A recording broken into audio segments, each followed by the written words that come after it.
Hey Foxy Stars, your girl Foxy, and I'm back with another lit video. So I found this book called Choosing Joy, Easy Strategies to Find Your Bliss by GREGG. It comes in 4 parts, and I'm going to do all 4 parts, but I'm going to do the first part today. And if you can see on my board back there, Choosing Joy, the book by GREGG. Okay. And it has 4 parts to it. And the first part I'm going to be reading and sharing with you guys today is called Happyology. Happyology. And I'm going to tell you, I found this book at Five Below. You know I'm good at finding books at Five Below in the Dollar Tree. So, you know, no paid promotion, but those are the stores I shop at. And I found a good book. So don't slip on it. Okay, let's get into it. Let's hop right into it. Happyology. Happiness and freedom begin with a simple, clear understanding of one principle. Some things are in your control, some things are not. And it's by Epictetus. There's nothing more irksome than someone telling me to smile when I'm having a bad day. Which is why, before we go any further into this book, I feel it's essential we clarify exactly what is meant by choosing happiness. We live in a chaotic, changing world where things can feel outside of our control, including our happiness. Figures point to rising numbers of people feeling anxious and depressed, yet the rhetorical of excessive hope tells us that everyone can have everything they desire if they just put their minds to it. So why the disconnect? If it's so easy to have it all and be happy, then why are so many of us struggling? Perhaps it's because our society insists that we demonstrate excessive hopefulness has the unintentional consequence of making us feel miserable. How to be happy. Firstly, the just be happy approach can lead us to reject the painful, sad, and frustrating feeling we have about life. We've learned to view these negative emotions as markers of failure and inadequacy, rather than seeing them as what they actually are, a natural and essential part of our humanity. Indeed, evolutionary psychologists believe there is an upside to feeling down. Negative emotions can act as a clarifying force, jolting us into action. They illuminate areas we need to change and provoke personal realizations. Negative emotions are the cords connecting us to the different versions of ourselves waiting on the other side of life's turbulent storms. Although they're deeply unpleasant to feel, it's impossible to completely separate them from our human experience. Secondly, excessive hopefulness taught us that happiness is equal to having more, and it has instilled the mass mantra. If you have X, then I will be happier. We strive for more wealth, success, beauty, status, and praise because we believe when we get those things, we feel happier. But does that work? Unfortunately not. According to psychologists who have termed this exhausting process the hedonic treadmill, research has continually shown that enduring happiness doesn't come from a bigger house, job, promotion, or even winning the lottery.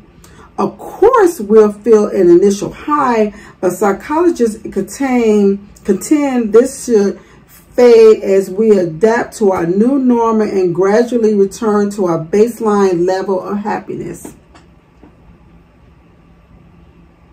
This way of thinking has ballooned our expectations and displaced our everyday hope that small things can make us happy.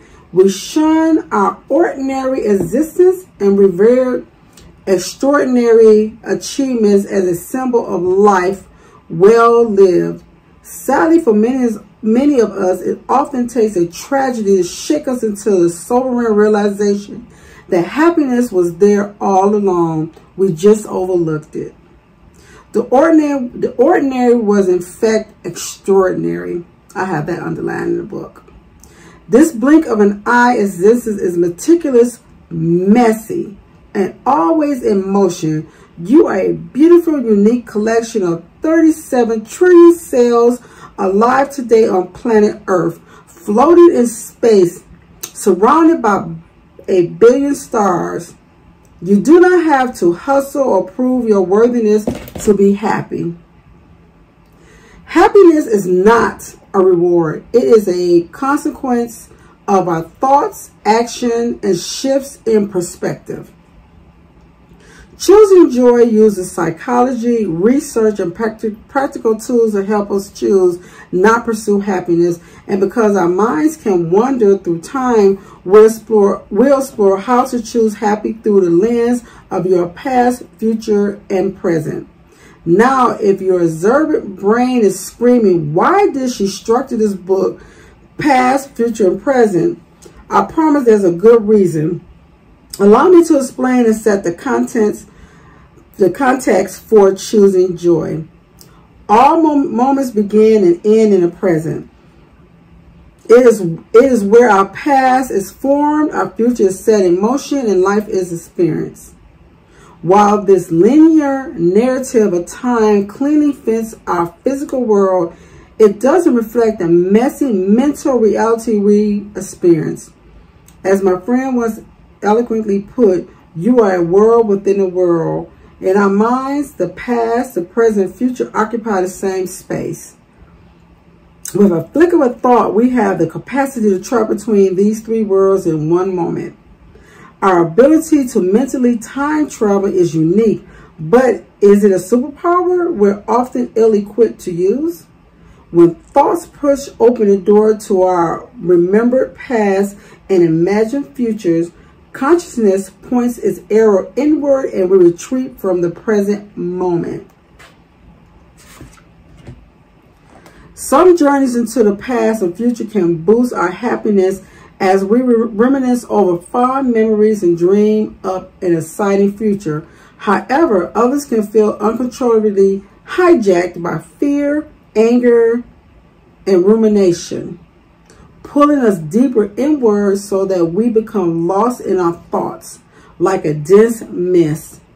Thoughts cloud our minds and life continue, but we're not looking. We must cultivate the mental discipline to fully engage in the present moment. Otherwise, we risk letting these gestures of love slip past unnoticed, leaving jokes at the dinner table unheard and opportunities overlooked. In choosing joy, you'll learn that no emotion is good or bad, but rather every emotion has its purpose and place. You will understand how to choose which one is your emotional toolkit is best suited for the job and can make you happy. This book will show you how you can bring happiness back to ordinary, everyday life without losing hope or forgetting how to dream. Choosing joy doesn't promise that you'll feel round the clock 24/7 happiness, because it would be unrealistic and damaging to do so, but it does offer resources to help practically guide us towards happier choices, moving us out of the struggle and into happiness. We all deserve to choose happy, more empowering choices to make the most of our life. Let this book show you that happiness is just one of the other choices. Happiness is not a reward. It is a consequence of your thoughts, action, and shift in perspective. Food for thought, Foxy Stars. Science of bliss. Often we try to accumulate what doesn't actually increase our happiness. Research has repeatedly found that while money can buy you some happiness, it rarely as much as you think. Focusing on increasing our possession can actually decrease our happiness. In one particular study, psychologists found that people who strive to accumulate money, possession, and status displays more signs of distress, poor well-being. In contrast, those who focus on personal growth, close relationship, and community experience more happiness. In short, if you want seven-figure happiness, then shift your focus to increasing your experience, close relationship and impact on the world, not your possessions. The science of happiness. The science of happiness offers sound, sturdily helpful advice we wish we'd been taught at school. It shows us how happiness is possible with its research informing tools and techniques to build happier lives. And despite its name, happiness isn't the only emotion the researchers are interested in. On contrary, all emotions, not just the positive ones, are welcome. A study on emotional diversity found that the more emotional diversity we experience, the less likely we are to become depressed and the more likely we are to have healthier habits. Our emotions are rarely the problem. The problem is we think we shouldn't have the emotions. As we fight against how we feel, we begin a battle within ourselves. For me, the importance of understanding the science of happiness runs deeper than an obsession to increase individual moments of joy. Our collective happiness has a long-term impact on the quality of our lives and the contribution we make to the world. Happiness research has found that happier people are healthier, more productive, more helpful, and have better relationships. The happier we are as individuals, the greater our capacity to help others feel the same. Every act of happiness towards ourselves and others has meaning for the whole. We are not separated from each other or nature. We are one with all life. When we each commit to choosing happiness, it's to living a meaningful life and believing that we're worthy to receive it, life can respond. The science of happiness doesn't shy away from the truth that it takes work and ownership to carve out a happy life. Happiness is an ongoing, layered journey that continues to reveal new territories to explore. You'll need different guides at different stages to navigate your journey, and I hope this book becomes one of them. She has a happy tip. Many of us choose happiness without even knowing what it means to us. Take a few minutes to write down your own definition of happiness.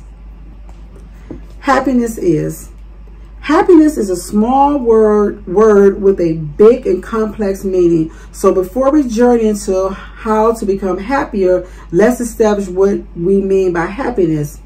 To keep it clear, the main points have been distilled into our Happyology as a blend of realism and ideology. Woo, y'all know me, Foxy Stars. Don't get it twisted. Y'all know I'll flub a word in a minute. It aims to communicate what we mean by happiness on an individual and collective level. Happiness is the experience of gratitude, contentment, joy, and well-being, as well as a sense that life has meaning and a purpose greater than ourselves.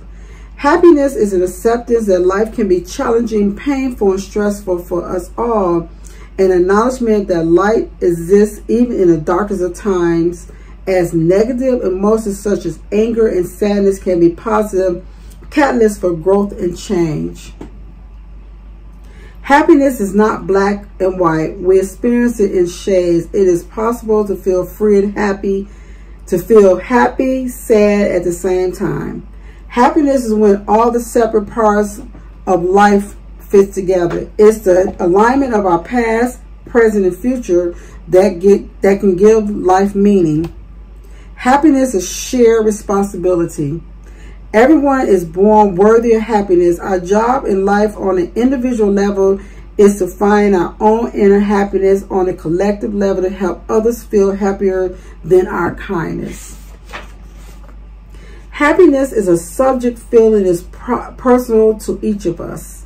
Happiness is temporary. We're not going to be 100% happy 100% all of the time, and holding our lives to this unachievable expectation is likely to have the opposite effect. Happiness is never underestimating our tremendous ability to surmount what feels insurmountable. Happiness is a choice and a journey, not a pursuit or a destination. Now she give us, sorry about that, Foxy Stars. I hit the I hit the camera. So now she give us a an exercise. What makes you happy? Happiness lives is a signature feel-good factor, trademark, and experience we have. By asking ourselves what makes us happy, we can begin to understand the types of experiences in which happiness appears for us. It's through this understanding what brings us happiness that we can design our lives around increasing those types of experiences. This exercise appears very simple, but can be quite challenging. Do not be surprised if after writing down just 10 things you want to throw your pen across the room. Please stick with it. It is designed to stretch your thinking and spot happiness patterns that occur in your life. Number 1, find a quiet place to sit and write down a list of 30 things that make you truly, deeply, personally happy.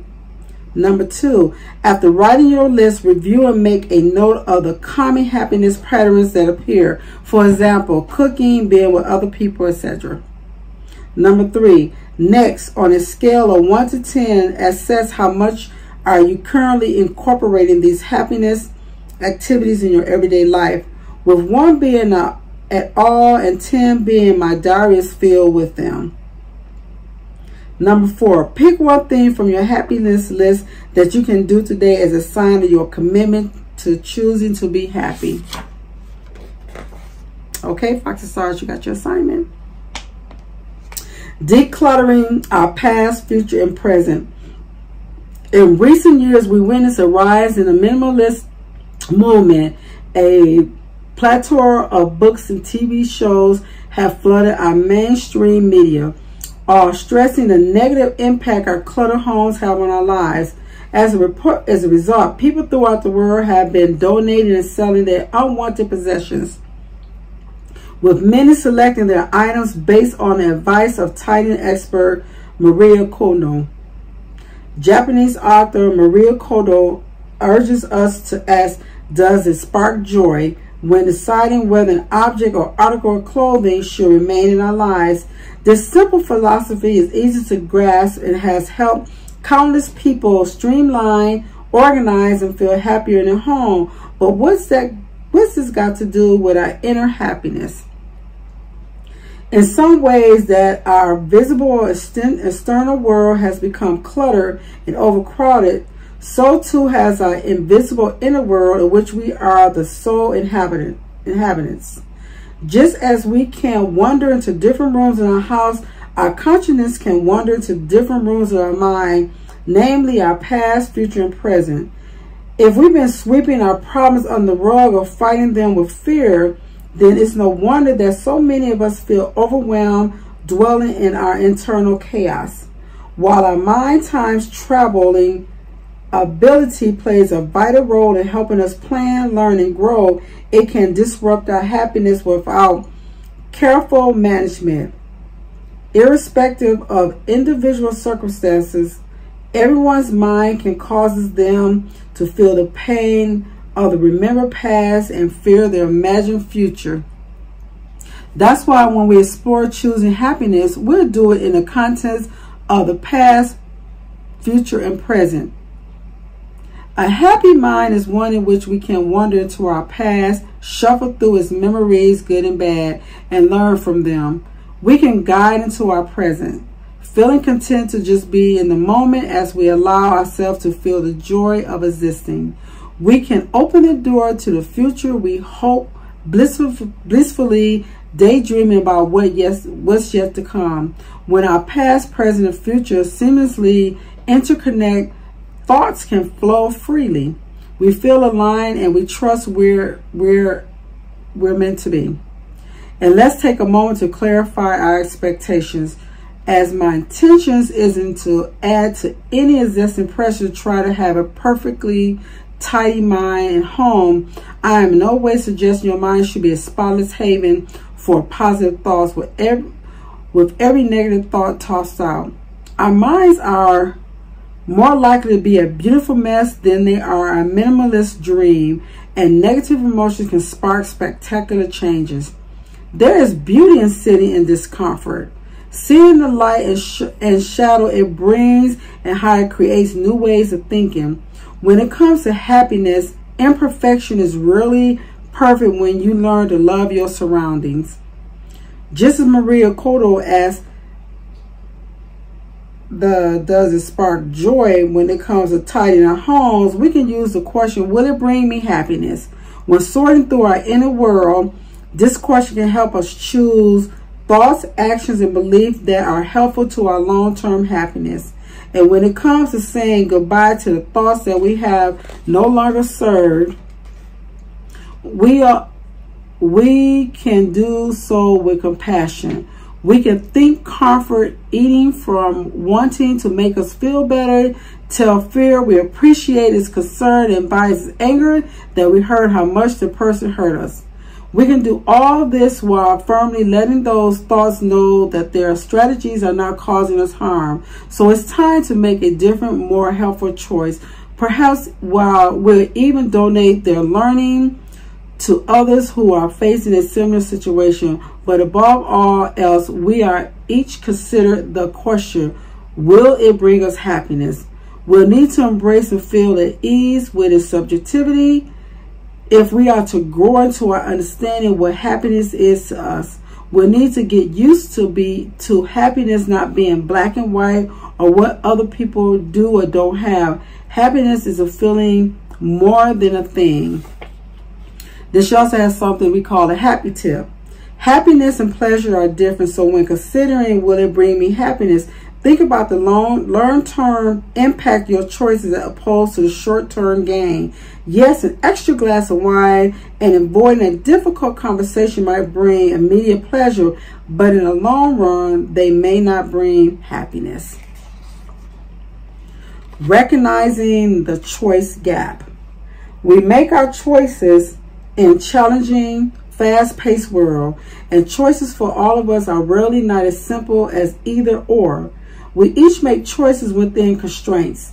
We each face our own circumstances, history, and challenges, which means choosing happiness is rarely as cut and dry as saying, if you just organize your life like this, then you'll be happy.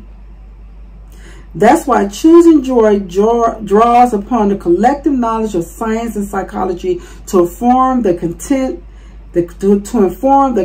and exercises in the book. While we are unique, psychology can help us categorize collective human behavior. We can use its findings to edge us closer to happiness. However, some parts may resonate more than others, so you're encouraged to take what's useful and leave the rest behind.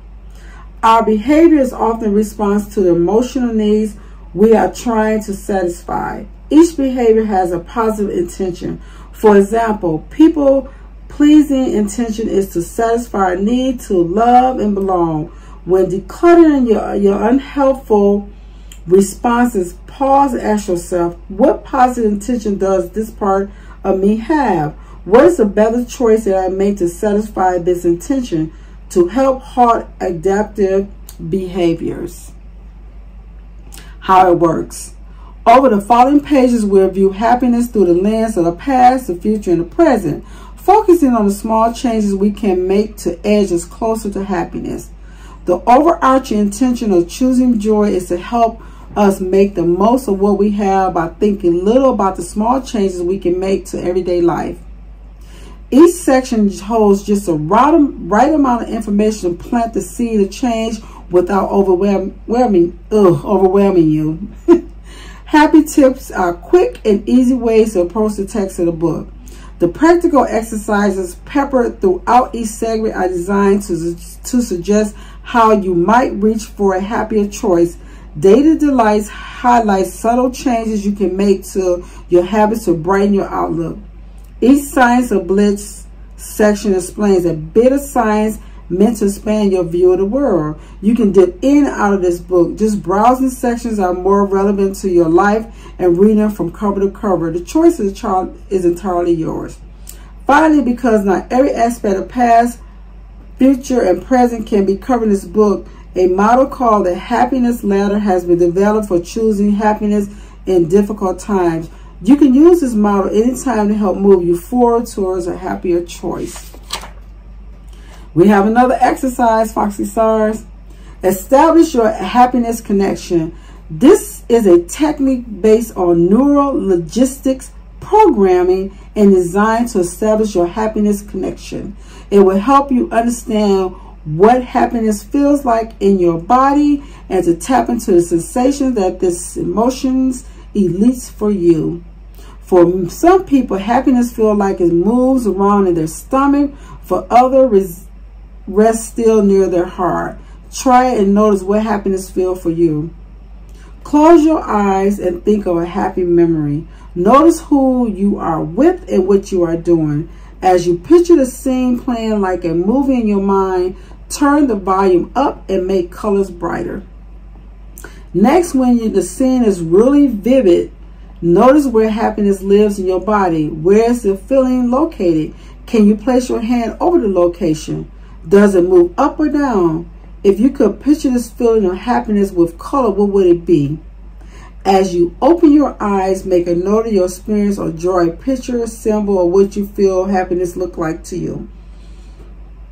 The more you can tap into this feeling, the more we can recognize and open ourselves up to happiness. It's important to remember, if you struggle to access this memory or find unwanted thoughts drifting in, perhaps try again tomorrow, or look through old photographs of happier times to help you prompt these feelings. Remember, it's normal and natural to struggle to connect with our inner happiness if we haven't accessed it in a while. The happiness ladder. While it's necessary to recognize the complexities that surround happiness at an individual and global level, we've been overwhelmed, and this book would never end if we attempted to explore everything at the end, as this book can't cover every scenario, but what wants to aid the best value. I developed a model called the happiness ladder that can be applied to almost any situation in everyday life. In choosing joy, we imagine happiness as a ladder, with the bottom rung being a low emotional state you feel, and the top rung being the highest, more positive emotional state in which you wish to respond. The aim is to move up the ladder through a recognized reach and response approach. This approach has been adopted from elements of neuro-logistic programming, mindfulness, and other therapies that help you choose happiness. Happy tip: you can use these journals prompt to help you communicate with your feelings. Grab a pen and paper and answer the following question. What emotion am I feeling right now? What's this emotion trying to tell me? What's the positive intention of my emotion? For example, to keep you safe from harm. Recognizing how you feel. Often when we feel sadness, fear, or anxiety, our strategy is to fight, resist, or evade these feelings. We can view them as unnatural, unwanted, and a sign that we are failing, or broken. These thoughts can cause us to overreact or downplay our emotions, neither of which are practically helpful in the long run. But before we can reach for a more useful response, we first need to recognize and accept how we feel. At the recognition stage of the ladder, you allow yourself just to feel what you feel without judgment. Simply sit with or invite in your emotions, viewing them neither as an enemy or a friend. It's through recognizing and accepting how we feel that we can move free. We can move from "I feel so sad that I am sad" to simply "I feel sad." This helps us separate and distance ourselves from the inner struggle and approach it with greater objectivity. The overall goal at the recognized stage is to be kinder and less judgmental about how we feel. This enables us to gain a sense of perspective so we can make better decisions about how to move forward.